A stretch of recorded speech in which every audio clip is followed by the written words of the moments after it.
Hey there, guys, gals, fans, and pals. John Megacycle here. Another episode of Utopia, the creation of a nation, and I'm kind of feeling this is going to be my last episode, or last series anyway. We've gone through and we've actually played every scenario except one. I believe Beta Zan. We've done some fun challenges. We've done like solar only, aircraft only. We've tried to examine this game and have a bit of fun with it. Just recently, I guess a couple of months ago, I've been messaging a YouTube fan, Ernest Werble, and they came on my Discord channel, and we've been chatting non-stop Utopia. So we've been talking about some different ways to slice and dice the game and figure it out, and I've got a very interesting challenge, and I'm going to explain it as I do it, but Beta Zan, I don't care. Beta Zan is actually the last mission that I played. I've actually played all of the scenarios here. There is an expansion scenario, I believe it was for the Amiga, and maybe for the DOS version as well. We've been playing the Super Nintendo version. I like it. It feels a bit more polished. It's a little more user-friendly. It works out well with the controller. I like it. I like it very much. So that's a version of choice that I like to play on. In addition, again, to these 10 missions, there's 10 more, I think. Or is it 8 more? And it was sold as an expansion. Maybe the first DLC that didn't have the D? Maybe it was a BLC. No, that doesn't make any sense, because DLC is downloadable content. Purchasable content, whatever. Anyway, I don't think we'll be getting into all that, but I did want to finish off this game in its entirety, and Beta Zan, I just changed the pronunciation of it, screw it, is the last mission. Now, we're going to be doing this one very, very differently. If you saw my last series, you'll know that we were able to figure out how to build in the very top row. For whatever reason, the very, very top row isn't checked in terms of flux pods. That makes that very interesting because flux pods are required for us to expand our structure base. Let me see where I could find a flux pod. Right here's our flux pod on the map. I'll just go to it real quick. There it is. That's what allows us to build additional structures. It increases the radius of the power grid. But it's not checked at all up here on this top line. So that opens up a couple of opportunities. One of which is the main challenge that I'm about to present to you. I'm going to be presenting a pacifist challenge. I will not build any tanks. I will not build any aircraft. I will beat the game. Those are my 3 claims. No tanks, no aircraft, I'll beat the game. Now, playing with Ernest for quite a bit, what we've found out is population is the key to quality of life. Not employment, not how many jobs people have, not how much extra food you have, not how many tanks you have. The main proponent is population. So what we're going to do is we're going to actually move our entire base up to the upper left. And we're going to start from scratch. Now I do that for 2 reasons. One, well, normally there's more room up here. So that's the first reason. The second reason is the way in which the enemies are scripted, they'll actually attack the middle. In between this. Like, they will come for the command center. If the command center is built somewhere else, or have a spare, no problem. The enemies will literally swarm this area of the map like crazy. We'll get some attacks. They'll spread out over here into the northwest, but not nearly as bad as if I stayed right in the middle and defended myself. So, let's go ahead and get this started. I'm going to start off with, of course, a flux pod in the very top left. I'm going to go a little bit over and build a second flux pod. Now, just to prove what I'm saying, I'm just going to move a couple squares away. And we get the obligatory message. You have to build within 12 squares of a flux pod. Guess what, baby? I don't. So, cool thing about that. It's just literally the top, the north row. So here, I'm just trying a couple of spots.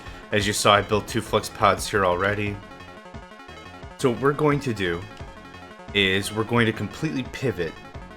And we're going to build our base as if it's fresh. Like, not even regarding any of the old stuff. What I'm going to follow, though, is I'm going to follow the usual chain of command. A couple of hospitals, a big-ass power plant, stuff like that to really get the ball rolling. That's definitely what I want to do. Now, I've tried this a couple of times, and one of the things that I always do is I always switch the taxation to 20%.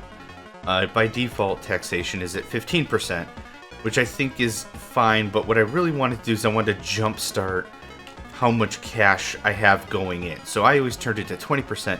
The problem with that is it gets crazy dangerous. Because if you leave it too long, that'll drop your quality of life to 10 in no problem. I saw the number 3 here for cost, and then I just blurted the word 3 for no reason. So what I want is I want to maintain a good quality of life, and because I'm kind of planning on losing my old base in its entirety, like all of it. I plan on losing all those structures are going to go kaboom boom. Because that's going to be a thing, I am going to lose some quality of life in that regard.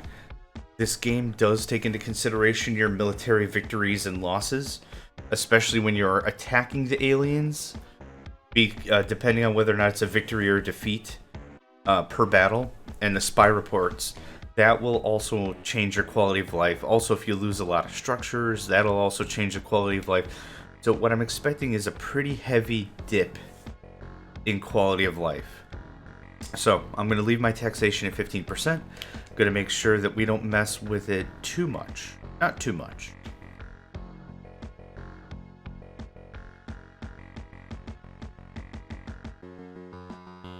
I'm glad I chose this map last, even though it was purely accidental. But I get the bomb music of this thing. I love it. Okay, sell all the food. Gems at a price of 6 are still good. Weapons at 3 are very good. Oh wait, I just sold it. Ah, crap. I'm not awake yet. I'm just gonna stop pushing buttons. This is going to be a pretty traditional startup, aside from me being in a completely different location. Hospitals, power plant, food, air, housing, that kind of stuff. So I know a couple of seasons ago, I was like, yeah, we're trying to figure out quality of life, just not sure. What we did is we loaded it up in SNES 9X, and we put it through a debugger. Kind of. I mean, it was like kind of a cheat thing. You can see all the variables, and all the memory values and stuff. And that's what we were really looking into. We were seeing like what changes what, how does what work. And the thing with this challenge, this pacifist challenge, is I found you can win without attacking the aliens even once. So I'm going to be sharing that with you right now. And that's what I'm pretty darn happy about. No huge exploits. We haven't found any big exploits. Ernest was really cool, and he found this top row thing. But we haven't found, like, if you build 6 power plants on top of each other, you win the game. Like, we haven't found anything cool like that. I bet I can't build another one. Oh, wow, okay. I almost didn't want to, but I did. Great. Next is housing, of course.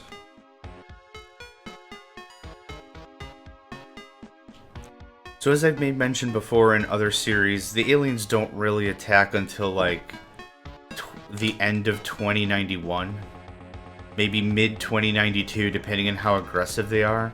So it's not really that big of a deal. Like I'm not really in a rush for anything.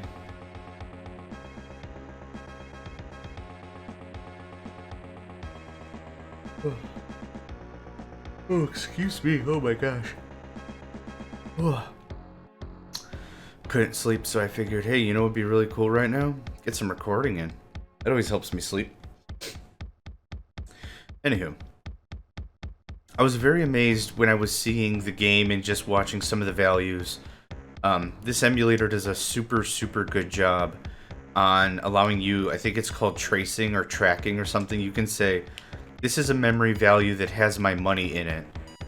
I did a lookup in the memory values, and the value, like up here, 31284, what memory value has that? And then you find that value, and then you just track it. So you can see it go up and down as you buy and sell stuff.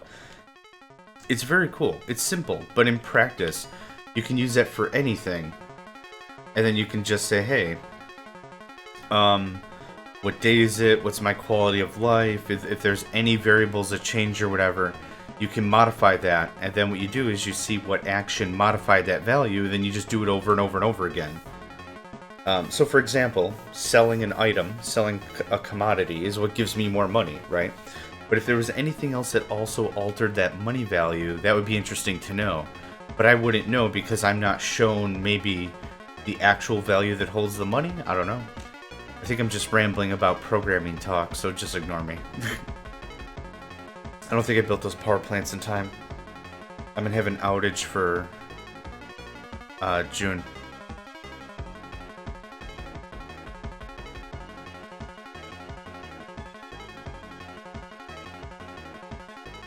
Come on, get built.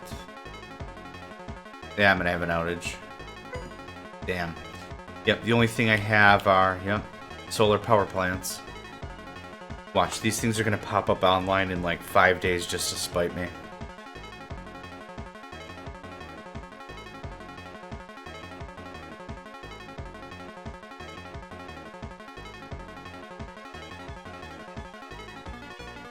Yep. Dang, I was so close too.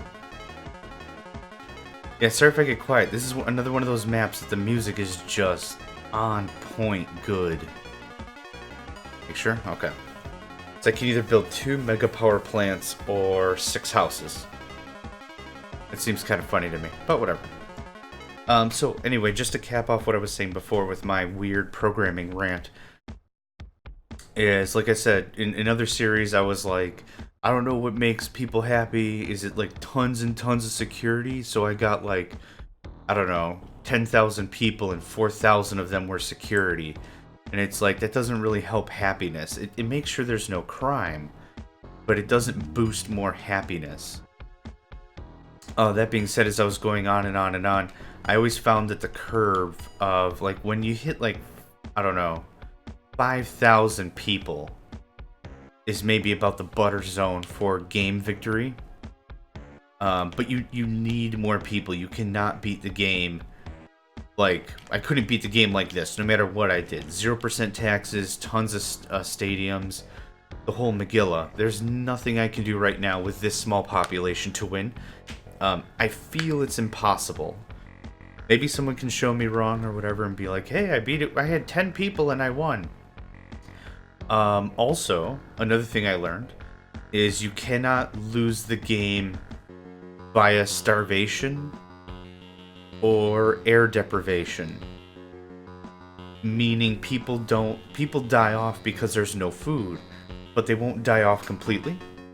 Your colony cannot go extinct from food or oxygen deprivation.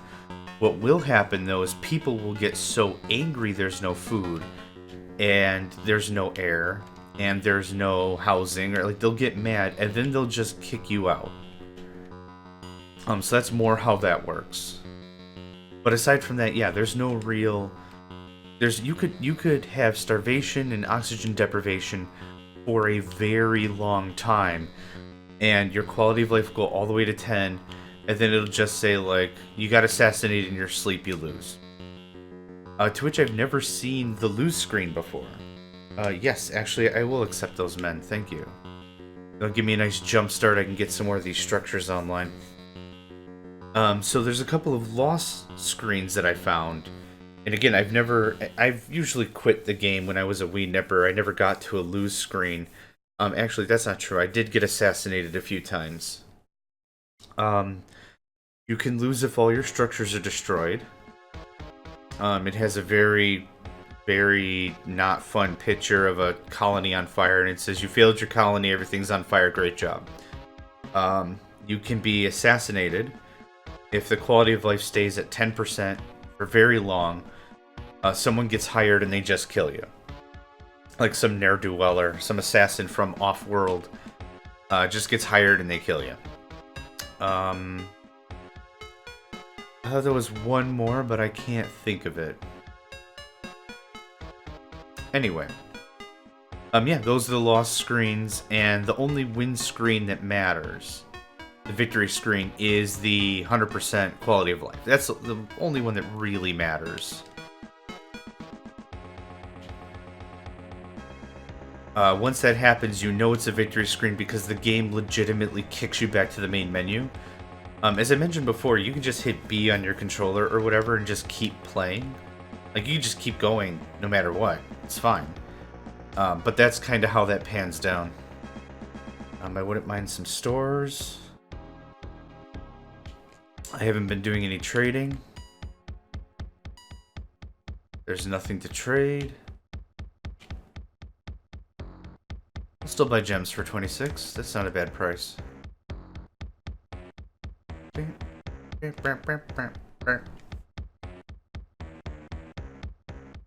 Also, another thing that was really interesting. Ernest had discovered, let me preface this with what my thoughts were, then tell you his findings.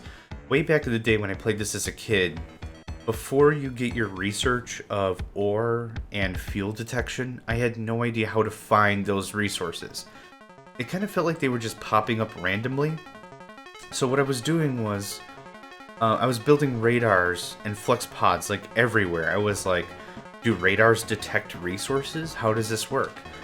And Ernest discovered that any structure within 3 squares of a resource will reveal the resource. So realistically, just building up like a banshee will discover the resources for you. I had no idea. I thought that was very fascinating. I had no clue. So really cool when you have 2 different people looking at the same game. They're looking at it with 2 different lenses, right? Like, I was attacking this more of like how do we deal with the aliens, or the aliens linked to quality of life? How does any of this work? And he was attacking it more from the perspective of like the finer intricacies of the game. So, I mean, it was super cool. We actually learned so much about this in a very short amount of time. A couple of months, 2 months? Yeah. So it was really cool. So that's what got me thinking about additional challenges. And this pacifism challenge is the last real challenge for the game. So, just to go over it again, relocated my base to the northwest. Reason for that is the aliens are kind of scripted to attack the middle first. And they'll just dink around there all day because that's where your colony is every single time.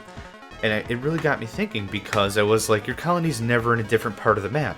That makes AI scripting a lot easier if the AI always knows where you are. So the AI just paths to the center of the world and is like, hey, I'm here, I'm gonna blow up whatever's around me. Kind of end of discussion, right? They're always gonna damage something. And then I was like, well, what if I wasn't in the middle? What if I was not there? What would happen? Would the aliens go to the center with their attack bots or whatever and be like, okay, that was one waypoint, now let's patrol the whole map? I realized after a while that wasn't really the case. We'll get some attacks, sure, but we're not going to get the full brunt of the enemy. And the funny thing is I'm gonna try my best to get 100% quality of life while the enemy still exists, while things are still going on. Like, you'll be able to see, if I'm gonna do this correctly, you're gonna see a whole map full of baddies, of troops, of tanks, of aircraft, and I'm gonna win anyway. So, let's hope I can get that figured out. Also, the thing that's a little bit more of a gotcha is in the northwest, on this map, there's not a ton of build space. I should actually look around and see what of the tiles are space moss or what of the tiles are actually unbuildable. I'm not going to sell ore for one, you're insane. None of that looks good to me. Let's take a quick jaunt around. Actual mountains. Actual mountains. Oh, okay, cool. A bunch of space moss. Awesome. That helps. Okay, very good. Come to the end of our first year. Good progress. Not too bad. A nice rebuild of the base. We have all the essentials. Jobs, housing, food, air, power, medics, security, some storage. We're looking pretty good. I'm pretty happy with this. Keeping the quality of life very high. I mean, to be honest, we're going to lose our entire old base. 20% is going to be pretty high. So, want to be careful about a lot of things.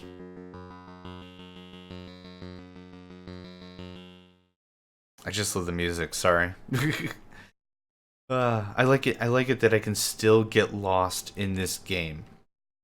Not lost like confused, but I can still just listen to the music, jam out. I can still play this game after I've been playing it for, I don't know, forever. I don't know how long I've been playing this. I will pick up food for 1. I'm not going to sell tech for 1. You're high. Yeah, sure, just get the ore out of my inventory. I don't care. Oh, I'm trying to go hard on industry. I want to make sure that we've got a lot of this going on. Oh, another consideration is I'm not going to be paying for my spy grants. I'm just not. So I'm not going to know what they're about. I'm not going to know what corner they're from. I'm not going to know where they're attacking from. I'm kind of going to play this off as, like, this is a strat that's viable on any map. Again, I don't really have to defensively militarize until, I don't know, end of 91, beginning of 92 is when I want to start getting some turrets out. That gives me a whole nother year right now to really slap down my industry, my housing, all that bric-a-brac. Speaking of which, I don't really have a good idea of how many people I have. I should actually figure that out. So I'm going to slap down this other workshop and go from there. Okay.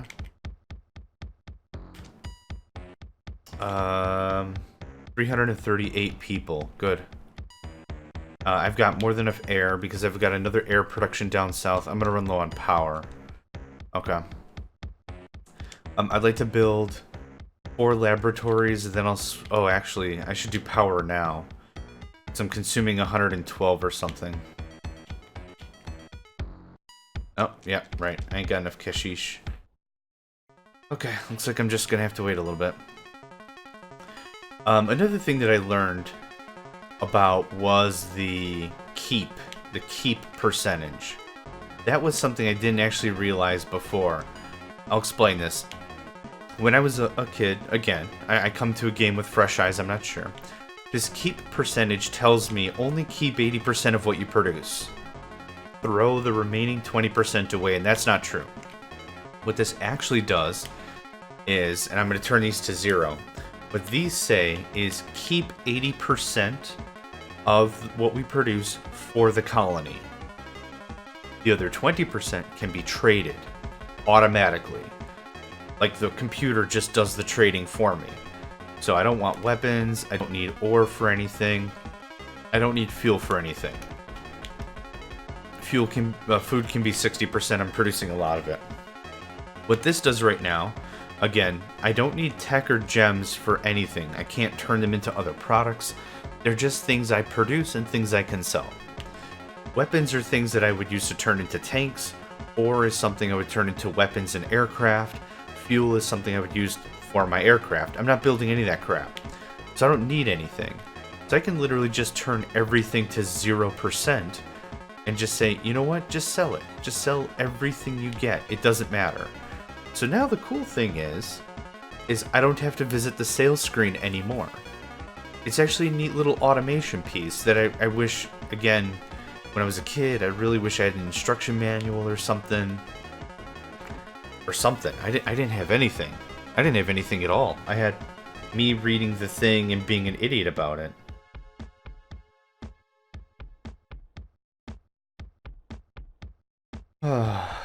My goodness, the good old days. Go to Blockbuster and rent this game, which was always there. Every week, I feel like I'd rent it. I rented it for months. Yeah, this game was always there. Like, I would assume mainstream gamer at the time would look at it and be like, yeah, see now, I want to buy tech for 1. Heck yeah. I'm probably going to check this screen as just a force of habit anyway. What was I saying? Oh, I'd assume mainstream gamer would look at this and be like, strategy? That's stupid. Action games are where it's at, man. Give me like Super Turrican or something. Something cool. Super Metroid. Something platformy. Something action-y. You know, that's kind of how I would assume the gamer of the day would be. But I was more the... I don't know. I just like thinking when I'm playing games. It kind of allows my brain to disassociate from my life a little bit. Like as a... What's the word? Escapism? It's a bit of an escapism, and it's really nice. It's really nice. I enjoy gaming. That's all I'm gonna say. Gaming is la bueno, the good. Oh boy. Yeah. So if I had an instruction manual or any information on how that worked, that would have been awesome. And of course, this is well pre-internet. This is way before the day that business... Oh yeah, I'm just gonna sell all that food. This is way before organizations are going through and scanning, literally scanning instruction manuals and posting them online. Like, I mean, I did a search for Utopia Super Nintendo instruction manual. I did a search, I found 3 sites that had it. And then I did Utopia Creation of a Nation instruction manual, and I found 2 for the Amiga, 1 for the DOS, 1 for the DOS in German. This was translated into other languages, certainly. But yeah, it was super cool to find all those resources just right now, within seconds. Back in the olden days, we didn't have such nice things. We had to walk to school 10 miles uphill both ways in the snow. That kind of crap, right? That was also the time when you found a cheat and you found like a hack or something. That's when you told your friends, and that's when that was super cool. Like, again, the internet wasn't nearly as widespread as it is now. It absolutely was not. So when you found like, hey, you know that code for Super Metro or for Metroid for the Nintendo? Yeah, you want to put in Justin Bailey. Yeah, that's Samus's boyfriend. Yeah, you'll get some cool stuff. You'll get advanced in the game. It's awesome. Just Justin Bailey. And it's like, you hear that and you're like, wow, that's amazing. We're the first ones to find it or whatever. Like, super cool about it. But, yeah. Now, when one person finds a hack or cheat, they make a YouTube video about it and everyone in the world knows about it. But that's okay. We've progressed fairly well as a species so far, with the ability to trade information. What was I going to build next? Oh, laboratories, right. I need to get my power under control because I want to be ready for May.